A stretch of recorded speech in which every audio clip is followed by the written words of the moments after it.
quality, food standards are going down. We are gutting the FDA. And meanwhile, we just funded an agency that is literally ripping babies from moms. Now I'll say this, like I got 2 little girls, all right, 2-year-old and a 7-year-old. And there's something about the visceral want for a child, for their parent, that our taxpayer dollars are literally ripping children from their parents. Now look, the crazy thing about this is just kind of go back to where we started on this. I don't know what definition of masculinity says that you can tear moms from babies, right? And these people who tell you they're so damn masculine, right? What the is taking a baby from a mom? How is that doing that in the name of our country? And the crazy thing is, these kids oftentimes, they're American citizens. Like the idea that we should take their mom and deport the mom to a different country to protect American citizens when you literally just took the mom away from an American citizen child is fucking insane. But they want to take that away too. That's why he wants to ban birthright citizenship, because the idea is that like these guys are not American citizens. They're not real full-flushed American citizens. But even just to like let yourself allow that. Like, I mean, anybody who's ever felt the tug of like a child, like to let yourself do that. I mean, and take JD Vance for a second, right? Like take Donald Trump, like he's so pickled that it probably doesn't matter, right? His like essential narcissism won't let him see other people's pain. JD Vance knows better, right? I read Hillbilly Elegy. There is, to be able to write that, you have to have some empathy in your core. Nah, he's a more vicious kind of evil. I think he's just willingly killed that part of himself. No, that part of himself was like expertly crafted to basically present himself to liberals as like the white working class whisperer. I don't know, man. He has kids though, man. Like part of me just wants to be able to say, like, he has kids. You got kids, man. Imagine somebody did that to, like, literally took your kids away from their mom. The Doge thing, right? There was one of the Doge guys was like some insanely racist guy who said like, we need more Indian hate. It's not enough. Deport all Indians, right? JD Vance, his wife is Indian. His kids are Indian. JD Vance came out and defended that guy. So he is just like a perfect sociopathic charlatan, brown noser. We got our own version of that on the Democratic Party side too. But I think that kind of like soulless monster that can take up whatever shape necessary to like win is even more terrifying than like a real honest racist. And a real honest racist is still terrifying. Still pretty terrifying. Here's my question though, man. Like, is it, I mean, I just don't understand. I mean, look, I'm running for U.S. Senate. I put my life on hold. I don't have a full-time job right now. Like, if I win the race, I'm gonna get a $50,000 pay cut, right? But like, I just don't understand what's worth it about it. You know, I'm like, if you're not using the job to do a thing that's like meaningful for people, that you can see people and be like, oh, you're categorically happier now because of what I'm doing, and your life is easier, and there's more joy and meaning. Well, they make a lot of money on the side. Like they do. But like, there's better ways to make money. Like JD Vance made money. He doesn't need money. I just don't understand. Power. Like, but like, to what end? Like, what the fuck is the point of having power if you're not actually making people's lives better? I actually struggle to understand that. Maybe like makes me a bad politician. But sometimes when I look at some of these people, I'm like, so you have this seat, and you have a bunch of people who I guess like look at you. You get to go to a chicken dinner where the food's not even that great. I mean, we had much better chicken here today than most of the chicken dinners. And you're waiting for some MC to say your name so you could stand up and wave to the crowd and people clap for you. Like, I don't understand what the value of all this is if you're not actually making people's lives better in ways that you can see. I don't get it. Like, I truly just don't get it. And I mean, enough people want it so that there's something there, but maybe you got some insight on it. I don't understand. Yeah, I mean, I think they like the social status and the endless prospect of wealth that they get from it, because you're in with like incredibly wealthy people, and you are the first line of defense for incredibly wealthy people and their interests. So you automatically join the ruling class. And I mean, you are the ruling class, but like, rule for what? And then you die. You know, part of me is just like, look, at the end of the day, you're only going to have it for so long. They're not thinking about it like that. I'm just saying, like, I think it's just, it's ambition, and it's a way to like calcify your legacy. There's plenty of reasons. They're all bad. None of them are for good reasons. They're not there to improve people's lives, for sure. Like, they're not there to actually help others. And it's very obvious. And I would say the same for like a lot of Democrats as well. I mean, this is the entirety of the Republican Party. We saw that with the incredible tax cuts that they just passed. And on the other side of those tax cuts, in order to not trigger too many deficit alarmists, they did some complicated math where they decided, well, these tax cuts are already built in, even though they were supposed to sunset. And then two, they were like, well, in order for the additional taxes, we have to cut Medicaid. We have to cut SNAP, hurting some of the poorest working class individuals in American society. At least with the Medicaid, like there's no defending the Medicaid cuts, but like they're built. I mean, this is a crazy thing. Let's just one aside here. We just had this whole Doge premised on this idea that you're going to fire these unnecessary government workers. They're literally going to build death panels inside Medicaid. They're going to hire a whole army of people whose goal it is to check your paperwork to make sure you got all the necessary paperwork to keep you on Medicaid, right? But like SNAP is just not even. They're not. The whole purpose is to flood people with paperwork so they can say, sorry, you don't have the proper paperwork. That's right. And then they can, again, AI is perfect for this because it's not supposed to work efficiently. It's supposed to be wrong and broken. That's precisely the reason why United Healthcare, which was like the number one at denial of care, was utilizing AI before the untimely demise of the CEO, Brian Thompson, which we disavow and, of course, condemn. So, it's just they were doing that. They were using AI in the way that AI is supposed to be used, either as a mechanism of creating new targets like Lavender, the AI system in Israel that Israel uses to kill Palestinians and claim that they're Hamas militants, or when United Healthcare is using them to deny people healthcare coverage. And then they can just turn around and say, well, the AI said, the machine is saying that you don't have we can't cover you for this. Yeah. It's interesting, man. We spent all this time, you talk about all the complexities and look, it's extremely complex. But in some respects, it's like, I studied complicated things. And politics is just not that complicated at the very core. It's like, you want to elect good people who want to do good things for other good people. And if your politics aren't doing that, at some point we like kid ourselves with these complex ideologies and not ideas, just ideologies to try and back justify why it's okay to have some bad people in positions of power. And then it attracts a lot more bad people because we've created the intellectual architecture that justifies it.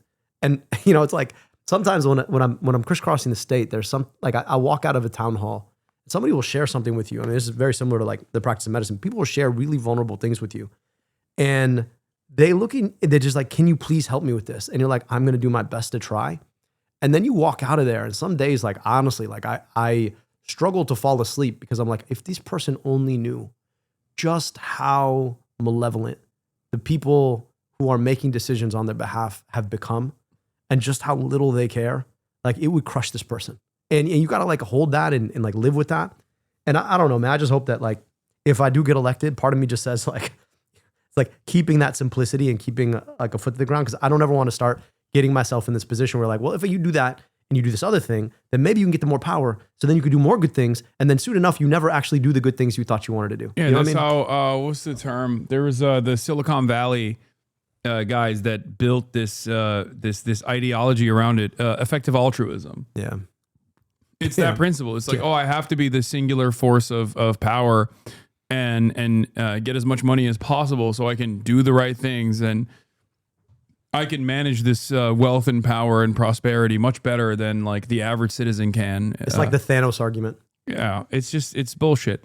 All right, let's get back to what's not bullshit, racism. The liberal Marxists. No, but I think they listen to liberal Marxists who tell them what to do. Okay. I think they listen to who signs their paychecks at the end Can of I the just day. check, who are because liberal you're doing Marxists. lots of little diversions. We both agree Donald Trump's pro-crime, you're just fine with it. No, Is that the position? I don't. That's what you've agree said with so your- far I for don't about agree with your 5 minutes. I don't agree with your definition. What's of your crime. definition of crime? It doesn't Stomping matter. on a police officer's head is not a crime. That's no, your what I'm definition saying- of crime as the He keeps getting Native me out of it. American. I am Native American. If you say so. So going back to the topic at hand, we have different definitions of crime because you're That's talking convenient.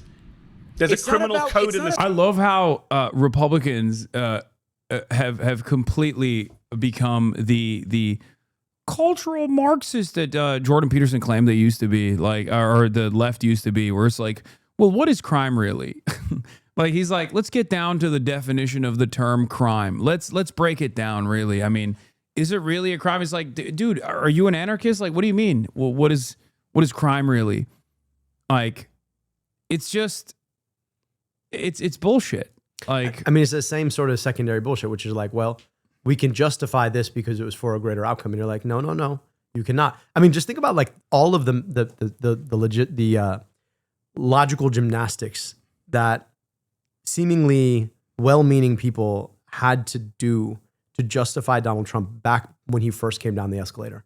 You're like, this dude, you would not let this dude babysit your children. And that to me should be like the simple basic thing that like if I left my children with you, they would be safe because you would pay enough attention to them. You would not hurt them yourself. I would let. Like, I don't think I'd let any American president if I had children alone with my children.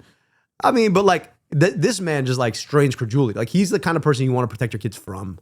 You know what I mean? Yeah. Like literally, he's the kind of person you're just like, no, actually, you will never have access to my kids because you are patently immoral. Like, and people justified that in the name of morality. It's the same shit. Maybe Obama. I mean, but he smoked cigarettes. So I mean, he did a lot worse. I don't think he smoked cigarettes in front of your kids. Though. I'd be happy like, to let. I hate to admit, I'm not like the biggest fan, but I think Obama would probably be the only person that would be like a competent babysitter. Well, Carter would have been. I would have maybe Carter in his younger years. Again, we're now separating the man from the position and what they've done. Because once again, same with Carter, same with Obama. If we're looking at like their impact on the global stage, post presidency Carter was sure was an angel. Yeah, sure, he would be great as a babysitter. It's called the U.S. Criminal Code. You know what? Let's focus on what we agree on. I'm sure you and I actually agree on a lot more. Do we agree that people shouldn't stomp on police officers' heads? Can we agree on that? If you don't agree on that, then I really think this conversation is kind of pointless. Because first of all, you're saying what? That the police have the authority, that they're given the authority. I don't accept the authority that's been given by liberal conservative position. I thought the conservative are pro-police. Then you don't know what a real... Yeah, what happened to like you're rule of law? juggernauts right now, okay? I'm telling you right now, you are going to be blown open if you think that my if we're going to struggle with the right, English language for the next couple hours, then what you're up against right now, okay? 100%. Yeah.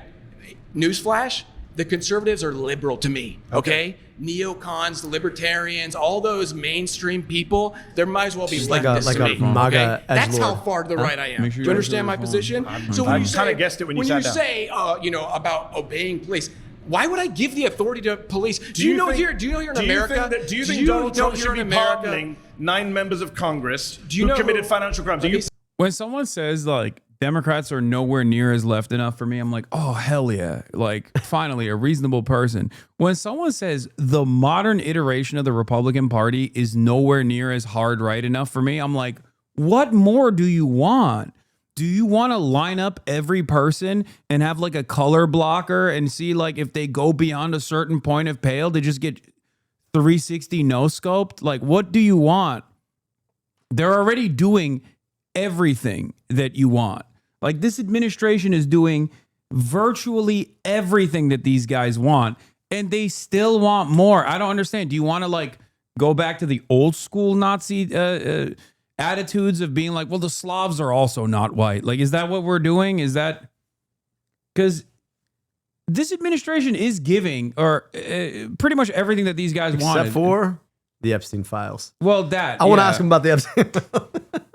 No, but I just don't. I don't understand. Like, God, conservatives are so fucking spoiled. I wish I could like live in a world where my representatives on my side of politics was giving me a fraction of what I wanted with the same severity that like conservatives will offer them everything. Because it's not like they're running on material change in the positive direction. They're running on fucking tax cuts and deregulation. These guys are too stupid to recognize that doesn't actually help them in the short term nor in the long term. But like they are promising that and they're delivering on that. And then on top of that, it's all culture war shit. And they get all of the culture war shit. This is the thing about they've decoupled the conservative movement from MAGA. Like this guy could care less about actual conservatism. He doesn't have a real fiscal perspective. He doesn't think critically about this issue. I don't think conservatives have had that either for a long time. I think MAGA is the logical conclusion of years and years of modern conservatism. In the internet era, yes. I think like if the internet never came about, like, and we didn't have this complete splitting and algorithmic like amplification of certain like some of the worst shit, I think we might have avoided this. But you're right. Like what this guy comes for is the tribalism. That's what he comes for, right? And I actually think that like there are a lot of conservatives who have felt some kind of way about like the implicit racism on the culture war side of traditional conservative, like the conservative party baking. And I think in some respects now it's just decoupled and they're all trying to like figure out how to roll together. And this guy could care less about like, I frankly, I don't think I could care less about tax cuts, right? He's just in it for tribalism. And that's why he says like, I don't know why you're doing all this other stuff. Sure. That's why you see some of the populist right, like the Tucker Carlson wing, that say that they care about, like even Josh Hawley that says that he cares about like defending people's benefits. Yeah. But when push comes to shove, they don't. You're right. They don't. And they don't get punished for it either by their base, because ultimately they do actually love latching on to all the racist shit. And they're like, okay, well, as long as I'm getting the racist stuff, then it's fine. I don't know. I think that this has always been at the heart of conservatism in general. And I don't mean like the Republican Party, or just mean like conservative, like reactionary politics in general revolves around this kind of notion that like there is an in-group and they must dominate the out-group. The out-group is both weak and strong at the same time. That must be brought to heel. And this is just like the logical conclusion of decades of success for the conservative movement. This is like the post-Reagan era. Yeah, this is what Gingrich had in mind. Yeah, I mean, this is the post-Reagan era of conservatism, because like that was, if the New Deal Democrats reigned supreme from FDR onwards, and then like I guess the death of that movement was finalized under the Carter administration, and then Ronald Reagan changed discourse into the right direction, where now the Democrats were following the Republicans on messaging. This is the logical conclusion to MAGA. I gotta ask you, quick macro check. What? How much chicken do you do? 12 ounces. 12 ounces. How much? What's your like protein per day? The goal? I try today. I'm not going to hit that because like I said, I'm on a severe deficit. Yeah. I mean, you've been fasting like most. Yeah, and I've been fasting as well because I've just overate a lot, and I didn't even calculate it while I was overeating. But under normal circumstances, 225 grams of protein. Yeah, it's good. But a little bit higher than that usually. Yeah, I do. I try to go like 180. I probably should be doing a little bit more. How much do you weigh? I weigh 210. Damn, you're dense. I'm very dense. Damn, at we got 20 5'8". pounds. We got 20 pounds between you and me. That's crazy. And he's like literally a whole head up taller. That's crazy. I'm 6'4". Yeah, you're brolic. Yeah, I eat like I said, I eat like 230 pounds.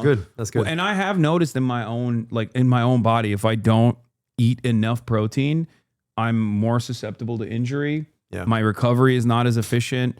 Like that, it's truly important to make sure that you hit your daily protein needs, especially if you're working out and you're active. You do fiber? Because that's the other big one. Like that's the one that most folks miss. Like, so I just had a whole salad. That's great, but that's actually really good. The key thing is, actually, I'm gonna put it out there: beans, and then psyllium husk based bread. So like I do a keto bread you actually get at Costco. Those things are packed with fiber, but like the big from like health risk standpoint, the biggest probability that you have of death is going to be either by heart attack or now, especially young people, is colon cancer. We're seeing like a way higher increase in colon cancer. We can't really explain. And the best arguments are around fiber density. So I actually track beyond protein. I track omega-3s and fiber daily, and that fiber one is like the hardest one to hit. Okay.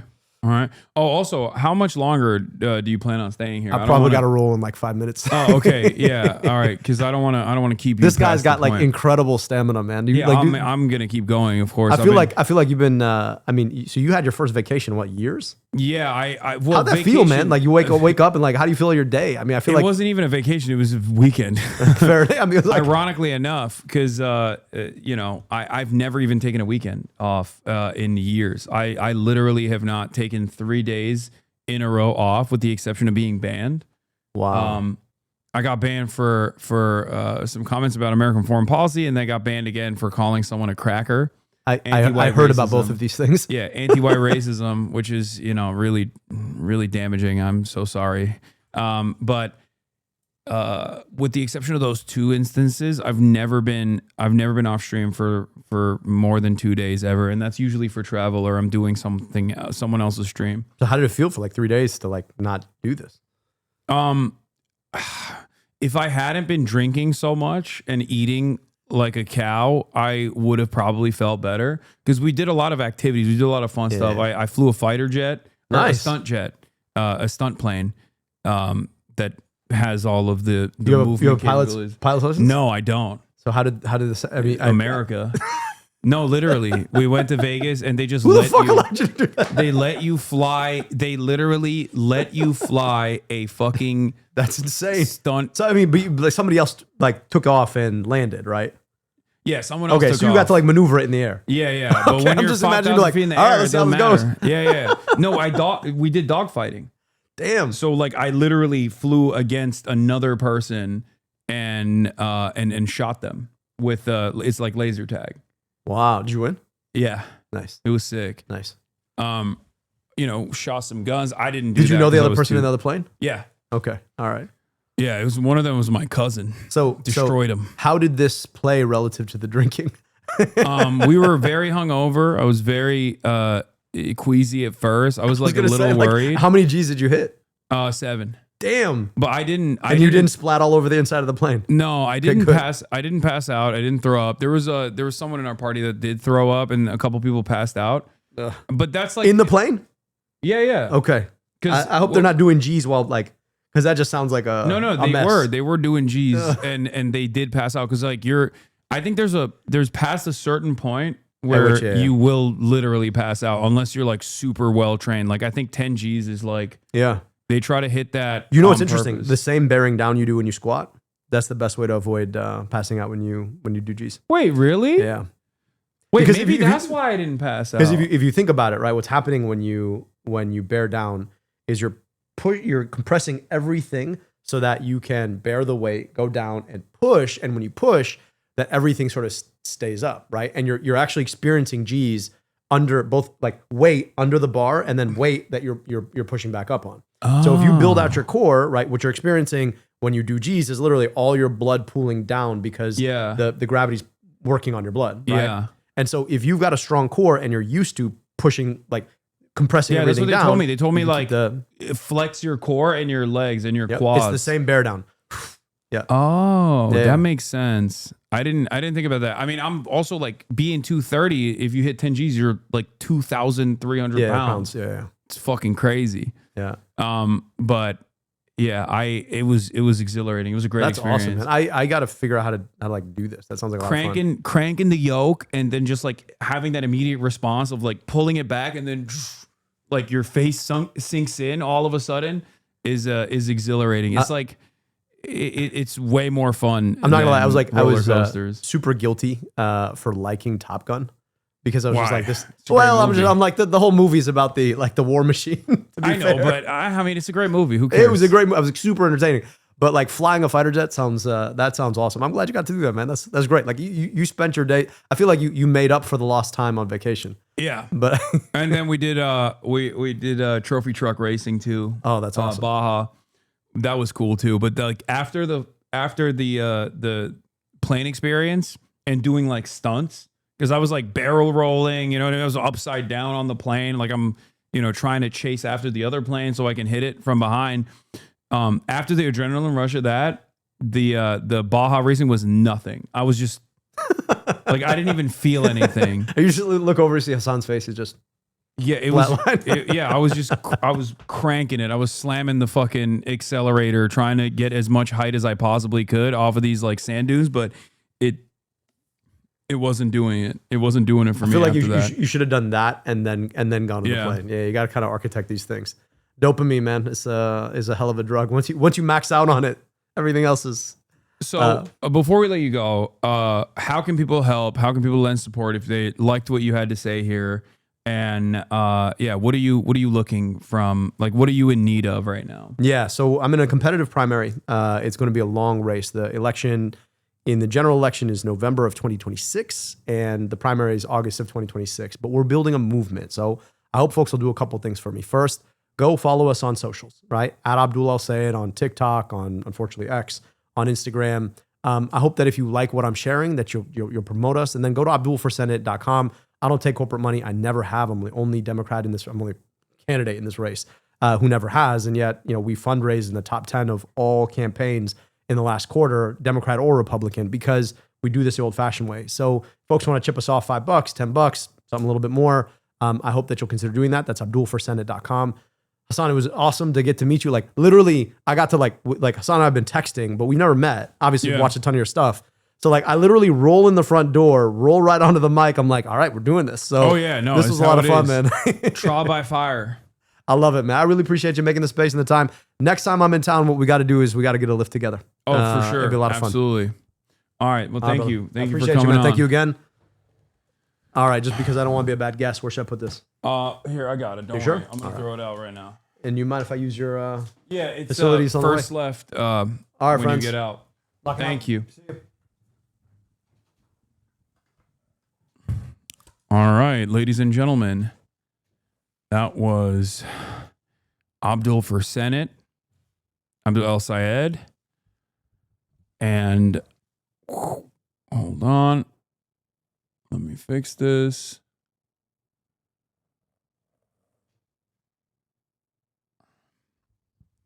Boom, boom, boom. Okay, we are going to continue on with the hellish nightmare of Jubilee now. If I can remember Are his you name pro right, because financial it's so, crime? Do you Are know you pro Thomas- financial crime? Do you know All who right, Thomas pause. Timbo is? Pause. I think the people who clapped you have voted you out. All right. Head back to your seat. You've been voted out by the Conservatives majority. Nice to meet you.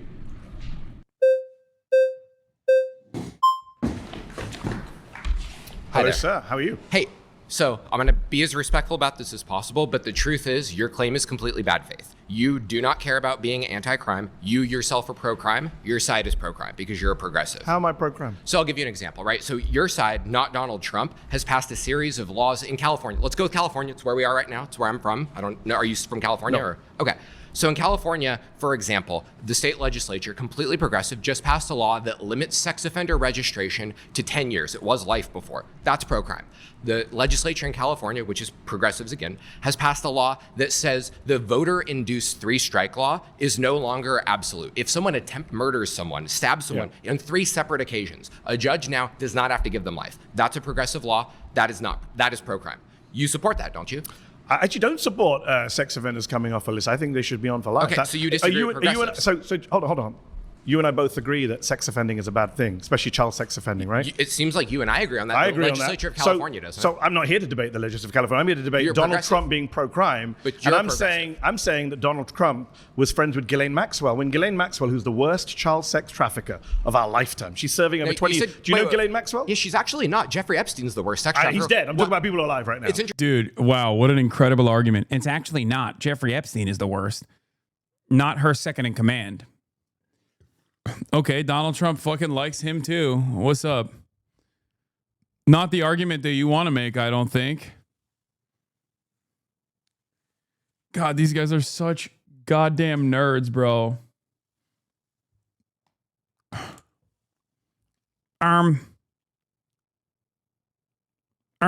Actually, the second worst. Interesting, though, you didn't use his name, right? Wouldn't he be the one who did this? Oh, great. I'm glad you brought up Okay. Jeffrey Epstein. Jeffrey Epstein, before he died, did an interview with Michael Wolff. He's on tape. I don't know if you've heard the tape. He says, my closest friend was Donald Trump. I was his closest friend. Elon Musk, I'm not sure if you've heard of him. He tweeted recently that Donald Trump's name is in the Epstein files. And Ghislaine Maxwell, who was the right-hand woman of Jeffrey Epstein, when she was on trial for child sex offending, which you and I are opposed to, Donald Trump stood up and said, good luck to her. I wish her well. So He did say that. That's true. Very weird, but that is a thing that he fucking said. yeah, that makes him pro-crime and pro-criminal if he's being soft on child sex Well, you traffickers just said they like were his Epstein. friends. He's No, clearly I'm saying he was something- friends. I love Maddie, but honestly, God, his premises are so, they're so liberal. I don't know how else to describe it other than that. His like, Donald Trump is pro-crime and pro-criminal is like, yeah, it is. Like, I think we got to get more creative when dealing with fascists nowadays. Like you know, fascists need to go to prison permanently, you know, or things like what the partisans did to Nazi collaborators wasn't wrong, and maybe an important maybe an important method of dealing with modern versions of fascist movements, things like that. Don't you dare criticize Mahdi. You wish you could debate like him? No, I would never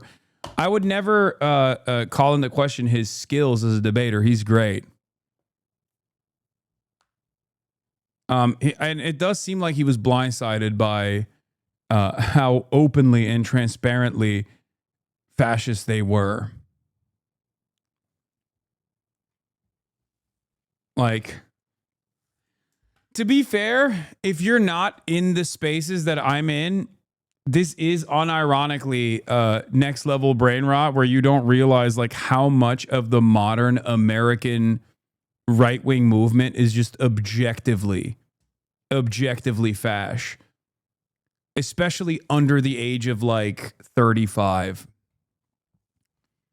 Like, this was a shocking revelation for a lot of my normie friends who hit me up after this, and they're like, what the fuck is going on, bro? I'm like, dude, have you ever met like a 25-year-old right-winger? Like, young American conservatives are all like this. They're just insane freaks. I mean, who do you think was putting up the black sun on the Ron DeSantis campaign, you know? Like, they don't realize that so much of the youth movement in this country is just like straight up neo-Nazi. So much of it. And I guess like my brain is so broken because I have to deal with these guys online all the time and like the fans of these guys all the time. Like, so I'm kind of used to it. Whereas like the only time Mehdi actually talks to a fucking straight up neo-Nazi is when he's like debating some Israel defender, you know? So I'm sure he's like used to it from that angle, but he's not used to like the American Hitler Youth and what kind of sentiment they are circulating around in their field of discourse. Was friends with Epstein. You haven't seen the videos? They danced together, partied together. Epstein said I was his closest friend. He's not supported the pedophilia part. The only people supporting pedophilia that's not are the left. Trump gave a speech about 20 years ago where he said Epstein's a great guy. He loves young women. A lot of them are very young. Nudge, nudge, wink, wink, laugh, laugh. So yeah, I think he's pro-crime and pro-criminal. So you think and I think he's soft on sex offenders. Do you have any friends? Aren't you a neo-Nazi? You're constantly discriminating other people because they disagree with you. Do you think that's what a neo-Nazi is?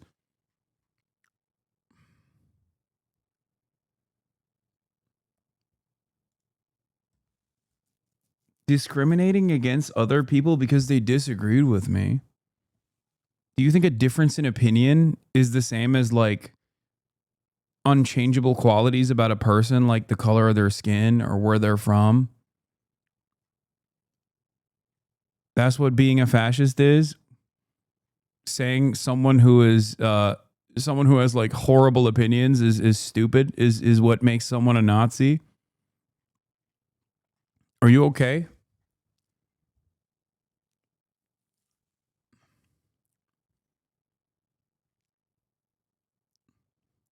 Not liking conservatives is the biggest crime we commit against them. Yeah, and they will never stop me. I will consistently continue to dislike reactionary thought. They're not even in chat anymore. I don't think they ever were. I don't even think they're existing on the same planet. I like your style right now. Fits you better than the Gen Z fits. I like both. I want to see if they've seen or said anything else. Oh, nope. First statement. Following says January 20th, 2021.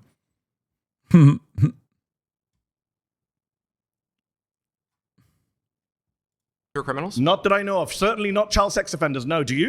No, of course not. Okay, so we're both in agreement again. So why are you defending Donald Trump? If it came out tomorrow that one of your friends was a child sex trafficker, you know what I'd do? You'd stop being friends with them. Yes, and I wouldn't say... And then I'd go on TV and I would say... Anti-immigrant agenda. Because people saw how violent this was. And they come to that recognition, but someone needs to steer them in that direction. And that's why we need good leadership. That's why we need better communicators. That's why we need better leaders in the Democratic Party that can actively look at the moment and say, look, they're firing people. They're firing people with Doge. Like a billionaire basically ran his hand through every regulatory agency and fired tens of thousands of federal government employees that have like some of the last remaining good middle income jobs. That and also like expertise that you can't get back. Expertise that you can't get back. And at a time of like unprecedented crisis, you got planes falling out of the sky. There's not enough ATC, air traffic controllers. Food